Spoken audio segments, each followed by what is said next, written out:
Sejam bem-vindos ao Mastercast, o podcast de quem pensa grande. E hoje nós vamos falar sobre empreender no Brasil é foda. Agora, é de fato, cara, as pessoas, a taxa de desejo de empreender no Brasil é muito alta. É a segunda maior do mundo, só ficamos atrás da Turquia, né? Tal não é quantidade, é qualidade. Qualidade. Exato. Se você pode investir muito dinheiro e investir mal. Os grandes negócios surgiram em tempos de crise. Todos surgem em tempo de crise. Então, essa crise, essa dificuldade, essa burocracia são oportunidades e a gente tem que olhar para ela como oportunidade. A meta é uma só, parceiro: nos tornarmos a maior e mais ativa comunidade de empreendedores do Brasil. E aí, quem é que vem comigo nessa?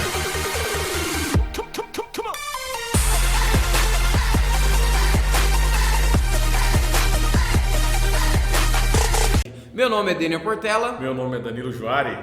E hoje nós vamos falar sobre empreender no Brasil é foda. Danilo, cara, empreender no Brasil é foda, velho. Mesmo assim, tem loucos como você, como eu, e de acordo com a Endeavor, 76% dos brasileiros estão querendo empreender. Cara, por que isso? Um bando de maluco, drogas. Mas escutando, eu queria falar uma coisa, cara. Nós estamos no terceiro podcast, já dá pra pedir gol no Fantástico já. Terceira semana, religiosamente aqui, que seja 30, 300 e por aí vai. Cara, é só o começo. Tem um amigo meu que fala, tem essa frase dele, é um gordão. Ele fala assim, ó, é só o começo. Então eu tô usando a frase dele aqui, ó, é só o começo, só galera. E vamos lá pro tema. Então, cara, o seguinte, essas pessoas, talvez quem está nos assistindo, ouvindo, nos ouve pelo podcast ou nos assiste depois pelo YouTube, seja uma dessas pessoas que empreende ou deseja empreender. Só para falar uma coisa também, a audiência do YouTube tá aumentando, cada vez mais. E olha que estamos no terceiro episódio. Se continuar assim... Chupa o Whindersson Nunes. Aí você exagerou, né, Danilo? Não, porque não? Sonhar, pô, sonhar. Então, assim, agora, é de fato, cara, as pessoas, a taxa de desejo de empreender no Brasil é muito alta. É a segunda maior do mundo, só ficamos atrás da Turquia, né? Quando você vai para números reais, que são números reais, a primeira pergunta na pesquisa é quem tem vontade de empreender. E você deu os dados aí, a pesquisa da Endeavor mostra que 76% dos brasileiros desejariam empreender a trabalhar para alguém, a ser funcionário. Quando você vai para números reais, quem de fato empreende ou quem de fato iria empreender nos próximos 5 anos a partir do ponto da pesquisa, essa taxa cai para 22% e ainda é uma das maiores do mundo. Nós estamos entre os 30 países que mais empreendem no mundo, junto com os grandes players, a Alemanha, Estados Unidos, nós ficamos em 29º lugar. São dados da Exame também. Então a gente é um país que empreende muito, para além de todos os problemas. Então quem está nos assistindo, quem está nos ouvindo, não é novidade que o Brasil é foda, que a burocracia é foda, a gente vai falar de tudo isso. Então são um bando de louco, de maluco. É aquela frase, cara, você roubou uma frase do seu amigo, eu vou usar uma também popular, brasileiro não desiste nunca. Cara, e assim, isso que eu... Cara, você falou a frase da onde eu ia entrar agora com você. Putz, você puxou isso do meu cérebro, eu não sei como é que você fez isso. Você acredita que esse espírito de não desistir do brasileiro é o responsável para tanto esse desejo de empreender e também o desejo, eu conheço muitos caras, eu já fui um desses, que estava entregando o currículo quando eu conheci você, só que na minha cabeça estava o seguinte, porra, eu tô numa situação ferrada agora, então eu vou entrar no emprego, eu vou entregar currículo, só que eu não vou desistir do meu negócio, eu vou voltar com essa ideia, eu vou continuar construindo domingo, de noite, de madrugada, só que eu vou voltar lá na frente e empreender. Cara, como eu conheço várias pessoas que é desse jeito. Poxa, o cara não desiste, se acontecer algum problema que fez ele acabar parando com o seu projeto, ele tem vontade de voltar isso no futuro. Você acredita que é por conta disso? Cara, eu vou a partir de hoje atualmente, eu já disse isso no primeiro podcast, mas eu vou repetir. O grupo, hoje nós temos 135 pessoas na nossa comunidade, 15 colaboradores, 7 são diretos e internos e outros são de forma indireta. Nós temos hoje, impactamos a vida de mais de 5 mil pessoas. Nós temos, realizamos dezenas de palestras, cursos, imersões, 26 startups no ecossistema. Então, eu observei que, meio que de forma empírica, que as pessoas, por o Brasil ser muito difícil economicamente, as pessoas ter uma capacidade de compra muito ruim, muito imposto e tal, as pessoas observam no empreendedorismo uma forma delas mudarem de vida. Então, por isso que essa taxa é tão alta, porque as pessoas, talvez quem está nos assistindo, quem está nos ouvindo, seja uma dessas pessoas. Nós temos hoje a grande maioria da população pobre, devendo no SPC e Serasa e fudida, e a maioria das pessoas estão nos escutando esse final de semana, estão pensando já no pagamento do boleto e nas contas, e enfim, então com aluguel vencendo ou vencido. Então as pessoas, elas observam no empreendedorismo uma forma de mudar de vida, de crescer. E quando elas enxergam isso, então é por isso que essa taxa é tão alta. Porque como tá todo mundo fudido, né? A gente fala, você usou esse tema, empreender no Brasil é foda. Então como tá todo mundo fudido, eles observam no empreendedorismo uma forma de crescer. É óbvio que isso tem os seus defeitos, porque quando a pessoa, ela tende a não se preparar bem, e aí, por isso a taxa de mortalidade é tão alta, mas cara, isso mesmo, cara. Como você falou, de acordo com o exame, cara, 74% é a taxa de mortalidade das empresas do nosso país em 5 anos. Por que isso acontece, cara? Realmente é a preparação, eu sei que é um dos motivos, mas vamos falar um pouco mais. Por que essas empresas quebram? Como que quem está ouvindo a gente agora, o pessoal que está ouvindo a gente, vamos tentar passar para eles algumas coisas que por que isso acontece para ajudar essas pessoas a não quebrar desse jeito, né, cara? É o seguinte, vamos pensar então nesse primeiro panorama que nós desenhamos, né? A pesquisa da Endeavor revelou que 76% dos brasileiros desejariam empreender a trabalhar para alguém, e você tem dados reais, 22%, nós estamos entre os 30 países que mais empreende no mundo. E como eu disse, a causa é justamente essa, você tem pessoas que querem mudar de vida. Mas por que as pessoas, então, as empresas morrem? Essa pesquisa, esse dado da Exame mostrou que mais de 50%, 51%, 52% morrem no primeiro ano. Então muitas das empresas não chegam até no primeiro ano. Muitas morrem no 5º ano, quer dizer, 74% do total aberto em um ano morre em 5 anos, que é quando as empresas deveriam estar atingindo a sua maturidade financeira e cuidando de expansão. Por que isso acontece então? Eu dou esse ingrediente. Existem 3 principais apontamentos dessa pesquisa, mas eu vou depois traçar 3 panoramas também. O principal apontamento, 56% morre por falta de planejamento. Não é burocracia, escute quem está nos ouvindo, quem está nos assistindo, não é burocracia, não é dinheiro, é planejamento. Planejamento. De um modo geral, o brasileiro planeja muito pouco. Ele planeja muito pouco.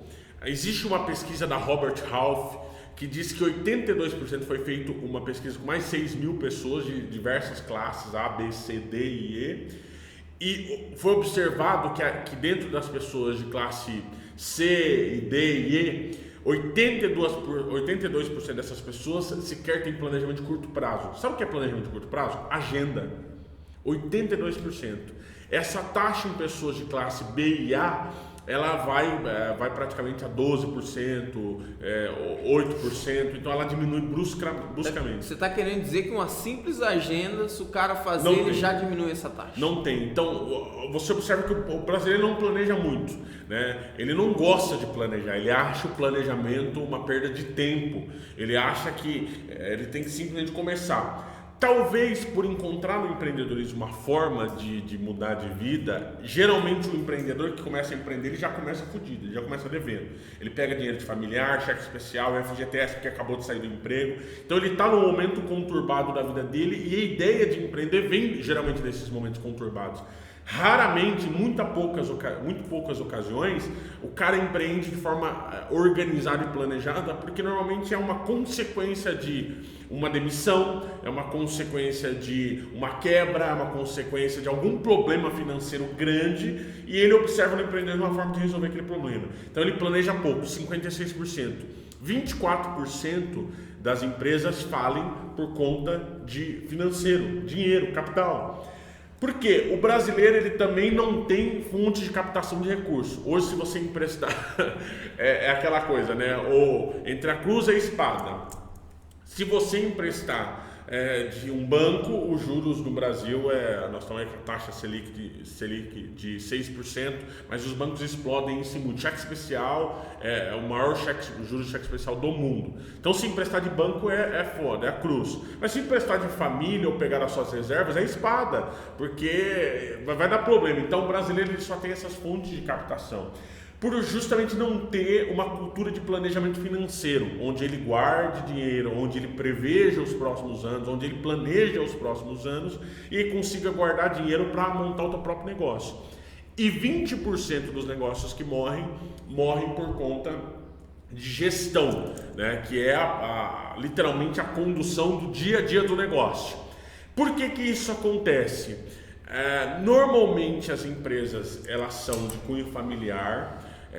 Hoje, de todas as empresas que abrem, 77,6% são empresas micro e pequenas, e só 26, alguma coisa são empresas de grande porte, então com capital social mais alto, né? Essas empresas pequenas, capital social R$13.500, e uma empresa de grande porte, média de grande porte, R$3,5 milhões de capital social.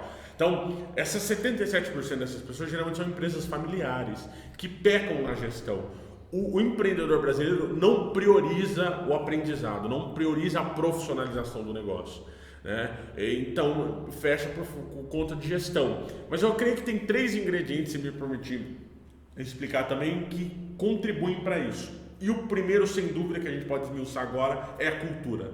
A cabeça do empreendedor brasileiro, ela não está adequada para o empreendedorismo, por uma razão, por 3 razões. Primeiro, o brasileiro quer resultado de curto prazo, ele acha que ele tem que ganhar de curto prazo, a cultura é de curto prazo, é imediatista, empreender não é resultado de curto prazo, certo?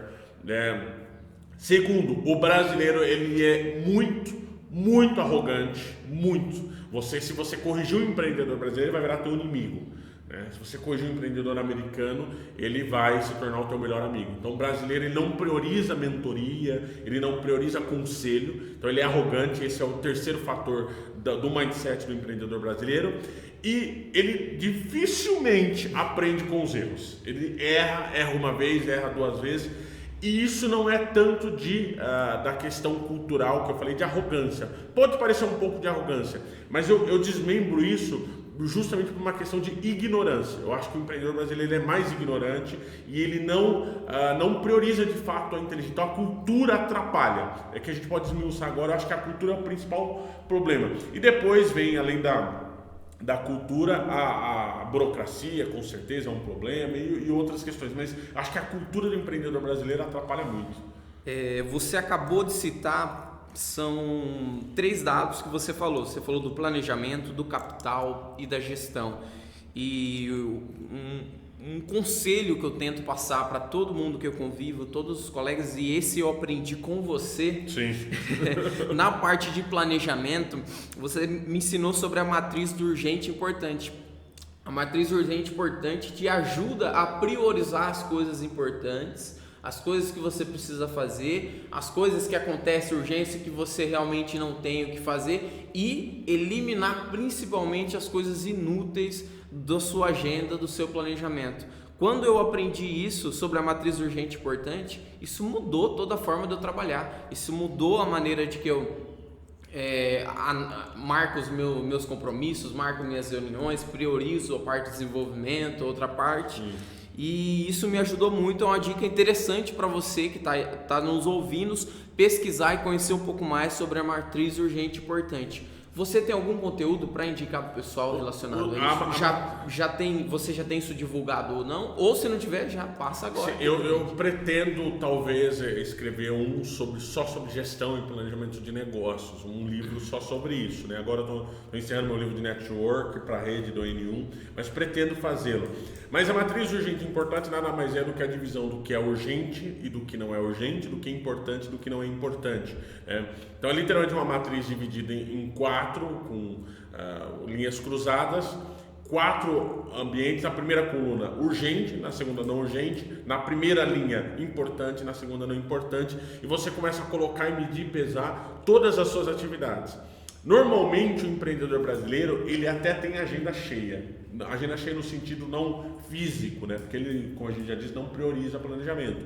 Mas ele até está fazendo muita atividade, mas a cultura do empreendedor brasileiro é de apagar incêndio. Então ele está todo momento apagando incêndio. Apagar incêndio dá trabalho, você chega cheirando fumaça na tua casa e morrendo de calor, certo? Desidratado. Então, quando o empreendedor não planeja, ele fica literalmente apagando incêndio. E você observa na conjuntura de atividades dele que ele está muito mais concentrado naquilo que não é urgente, naquilo que não é importante, do que naquilo que é urgente e importante. Vou dar um exemplo disso. Quando a gente chama um empreendedor brasileiro, por exemplo, nas nossas mentorias e tal, fala, cara, vamos fazer um programa intensivo de planejamento da tua empresa, planejar os próximos 5 anos do teu negócio? Cara, não dá. Tô cheio de reunião. Peraí, o teu planejamento é importante? Vamos fazer, cara, uma reunião para discutir o financeiro da tua empresa? Cara, seguinte, eu tô precisando resolver umas outras coisas. Então é óbvio que esse cara está fazendo aquilo que não é urgente e não é importante. Então ele não tem tempo para o que é urgente e importante. Porque é óbvio que eu não preciso convidar ninguém para uma imersão de planejamento, de finanças, de gestão financeira, de gestão estratégica. Eu não preciso convidar um empreendedor. Ele naturalmente tem que estar disposto a participar disso, porque isso é essencial para o negócio dele. Se ele tem isso, tudo bem. Ele já tem essas informações, não tem problema. Agora, se ele não tem, e a maioria do empreendedor brasileiro não tem, ele tem que priorizar isso. Sensacional. Vou aproveitar e vamos falar sobre a capital. Você disse, acabou de passar pra gente que 26% dessas empresas... 24%. Deixa eu mudar minha anotação então. Isso aí. 24% dessas empresas que quebram em 5 anos é a opção do capital. E um dos problemas é a parte de investimento. O que eu aprendi sobre investimentos nessa parte é que interessante muitas pessoas pensam isso. Poxa, eu vou pagar minhas contas, eu vou pagar os meus boletos, vou pagar aluguel, vou pagar os funcionários, vou pagar tudo que precisa, vou tirar a minha grana e se sobrar alguma coisa, eu pego e faço o investimento. Não. Todos esses anos estudando empreendedorismo, eu aprendi principalmente que primeiro você guarda esse seu dinheiro, então você guarda aí de 20 a 30%, e isso você guarda de 20 a 30% e já investe esse valor. E depois você se vira para pagar os boletos, se vira com o resto para sobreviver com aquilo. O que você pode falar então, que não seja algo muito extenso, uma dica sua para ajudar esse pessoal no capital, cara? Ele pediu para não ser extenso, então vou ser direto. Capital não é quantidade, é qualidade. Qualidade. Exato. Se você pode investir muito dinheiro e investir mal.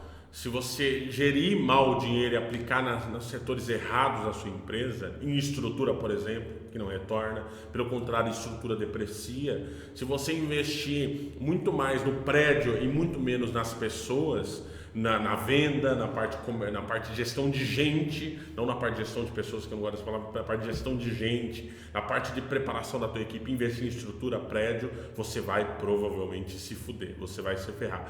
Porque investimento não é quantidade, não importa a quantidade de dinheiro que você coloca na empresa, importa a qualidade de onde esse dinheiro é aplicado. Cara, sensacional. Você falou para ser direto, então... Não, o site fala... eu tô falando para ser direto, pessoal, porque... Não, foi legal.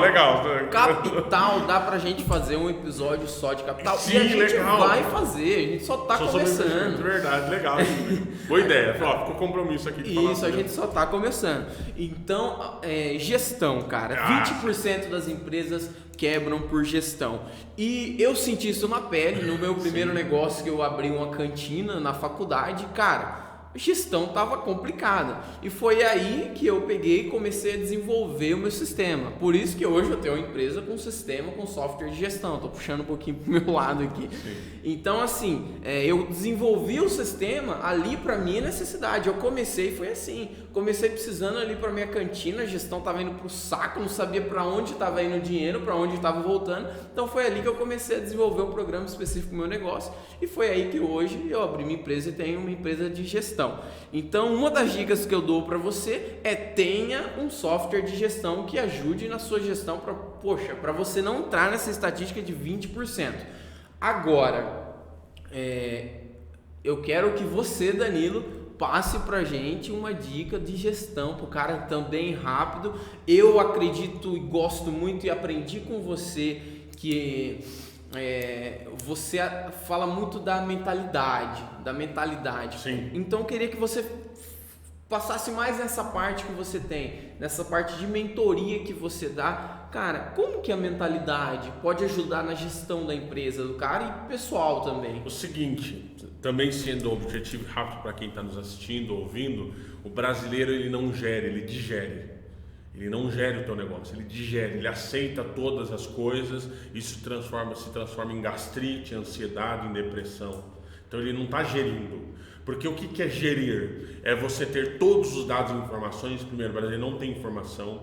A gente fez um programa agora para 26 startups, 99% não sabia os seus números, não conhecia os seus números, não conhecia suas margens. Então o brasileiro, ele não conhece, não tem todas as informações, porque gerir é isso, é você ter todas as informações, ele não tem, e a partir de todas essas informações você tomar a decisão melhor.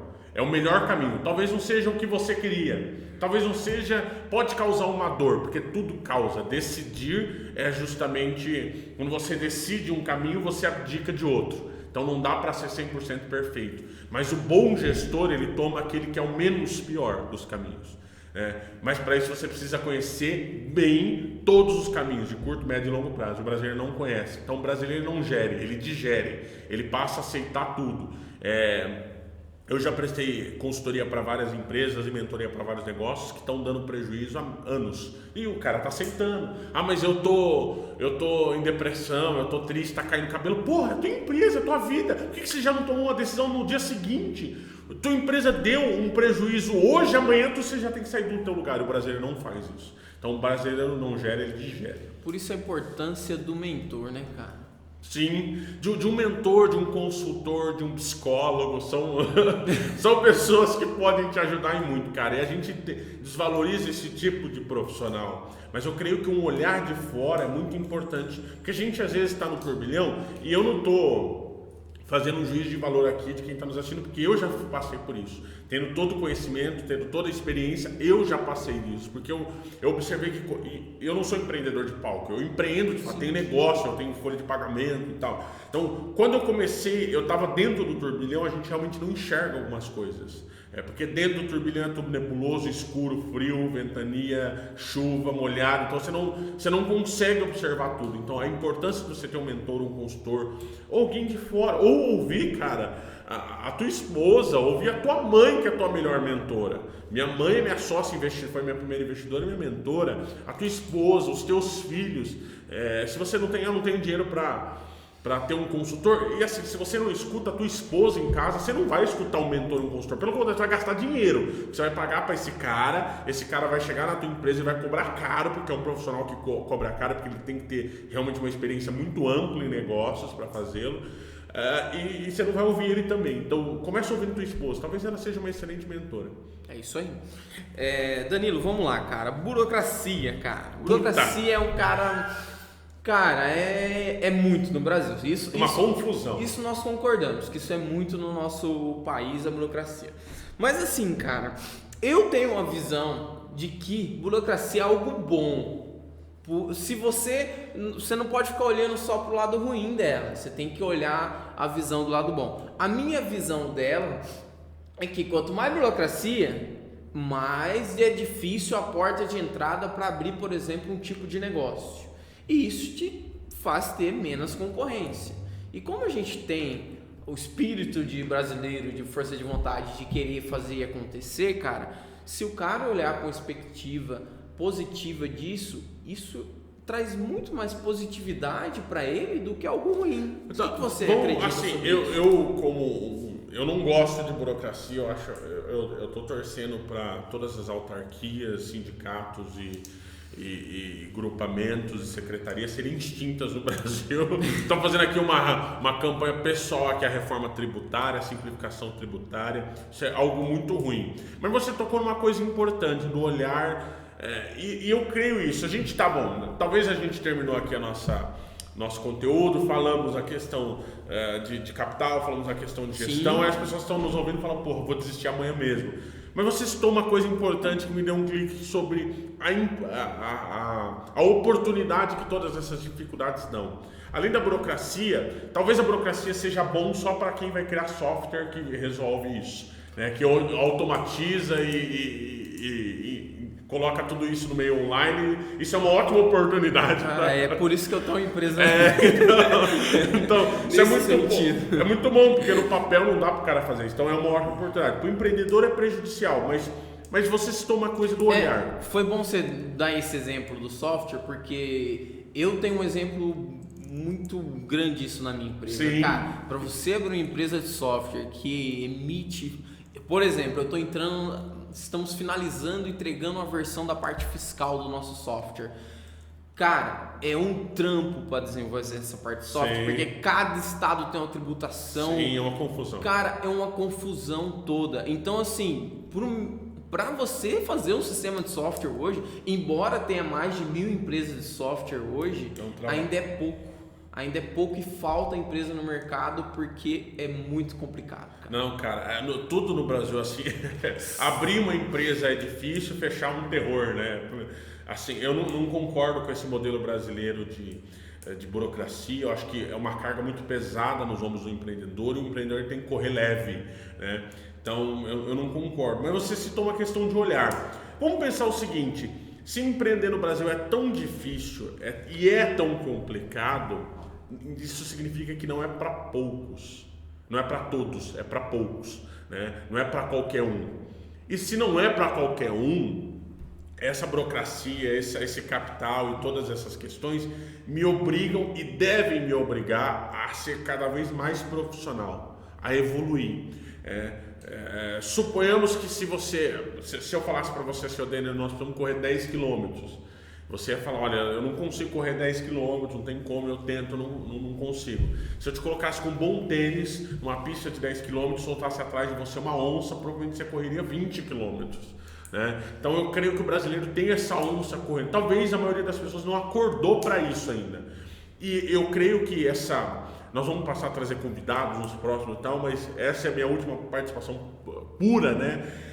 E eu queria deixar isso, que as pessoas se atentassem na oportunidade. Depois, por último, nós vamos falar como o N1 pode ajudar nisso, mas na oportunidade que tem empreender no Brasil.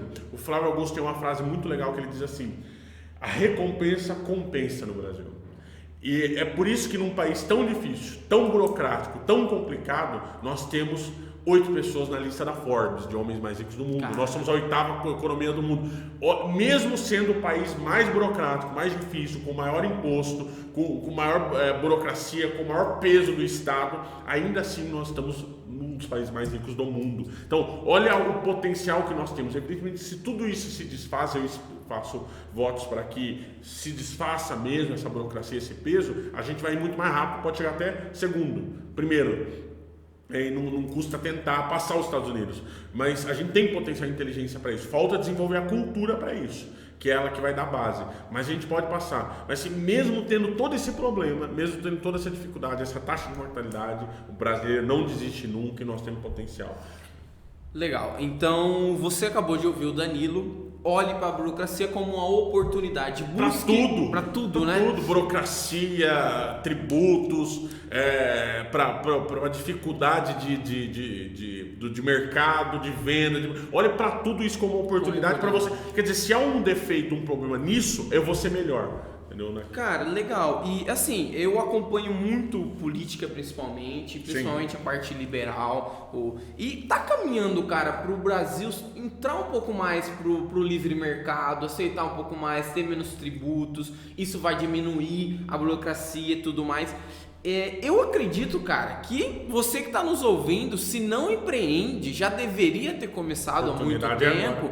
A oportunidade é agora, porque assim, quem começa primeiro, quem começa a empreender agora, quem começar a empreender agora, eu lembro que eu fiz um vídeo, cara, assim que a gente teve a última eleição, que a gente teve confirmação do presidente, e assim, mas olhando para a visão do economista, que é o Paulo Guedes. E assim, eu lembro que eu gravei um vídeo falando: galera, seguinte, começa a empreender logo, porque assim, se tudo que for, que a gente tá vendo esse caminho se concretizar para que o país se torne um país com menos impostos, mais liberal na economia e diminua no ranking de facilidade de fazer negócios, que a gente está lá embaixo e suba, empreender vai começar a se tornar um pouco mais fácil e isso aumenta a concorrência. Todos os negócios, os grandes negócios surgiram em tempos de crise. Todos surgem em tempo de crise. Então essa crise, essa dificuldade, essa burocracia são oportunidades e a gente tem que olhar para ela como oportunidade. Só que não adianta o brasileiro olhar para ela e como oportunidade não fazer nada a respeito. Quer dizer, eu sei que é oportunidade, eu sei que é difícil, tem que ter burocracia. Tem muita burocracia, tem muita dificuldade, mas eu não faço nada com isso, você vai fechar tão logo quanto essas empresas. Então, observe isso como uma oportunidade de você melhorar nesses anos. E a N1 pode ajudar você nisso, creio que...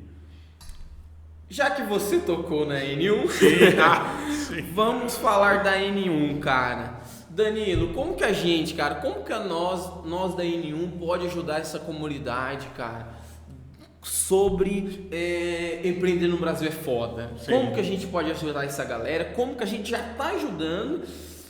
Poxa, eu já falei nos podcasts anteriores que isso já me ajudou, a N1 já me ajudou. E como que a gente pode ajudar, cara, daqui pra frente? O seguinte, eu proponho dentro da N1 uma mudança do termo. De foda para fodástico, né? Vamos tornar esse foda não uma coisa ruim, não uma coisa pesada, tal, mas vamos tornar isso de foda de bom, de gostoso, de legal e de interessante. Então, quando nós criamos a N1, a gente, mais do que uma rede network de compartilhamento de conhecimento, inspiração, nós gostaríamos que a N1 fosse uma rede de proteção e de apoio para os empreendedores. Eu acredito muito que a gente sozinho pode muito. Eu acredito mesmo, sozinho a gente pode muito, mas junto a gente pode tudo, certo? Então, se a gente juntar todo mundo junto, dentro da N1, trabalhar juntos e fazer juntos, não só dentro da N1, mas de várias outras, se conectar com outras comunidades que existem, outros ecossistemas que existem, outras iniciativas que existem. Então, juntar gente boa, a gente pode transformar o Brasil. Não é o governo que vai fazer, não é o ministro quem vai fazer, somos nós brasileiros. Não é o governo que está promovendo a mudança, foi o povo que mudou primeiro e obrigou o governo a mudar. Todas as mudanças são feitas no povo, o poder pertence a ele. Então, se a gente muda, se a gente melhora a nossa cultura empreendedora, tudo vai seguir isso. Então, eu acredito muito na força do coletivo, da gente estar junto. Então, eu creio que separado a gente pode fazer, sozinho a gente pode fazer muito, mas junto a gente pode fazer tudo. Então, vamos mudar esse termo. É foda empreender no Brasil, vamos tornar foda, mas foda num bom sentido. E a N1 tem que ser essa rede de compartilhamento de inspiração e tal, onde todo mundo vai estar conectado para fazer algo grande e significativo. Cara, sensacional. Hoje foi legal, né? O terceiro, dá pra pedir gol no Fantástico, tamo bem hoje. Cara, Danilo, muito obrigado, cara. Eu tenho certeza que a gente sempre tá trazendo o máximo de conteúdo. Legal. Eu já disse aqui para todo mundo que o Mastercast é pra gente entregar o máximo de conteúdo de valor possível dentro do nosso tempo. E muito obrigado a todos vocês que ouviram até aqui. Curtam as nossas redes sociais, curtam a N1 Network, assistam e se inscrevam no nosso canal no YouTube, N1 Network, onde a gente está postando esses podcasts. Também, se você gosta de ouvir no seu Spotify, tá lá no seu Spotify, Google Podcast, no iTunes, a gente está em todas as plataformas. Mais alguma coisa para finalizar, Danilo? Legal, tamo juntos. Tamo junto. Sempre. Tamo junto sempre, pessoal. Muito obrigado e até o próximo podcast. Até o próximo Mastercast. Isso aí, tamo junto. Tamo junto.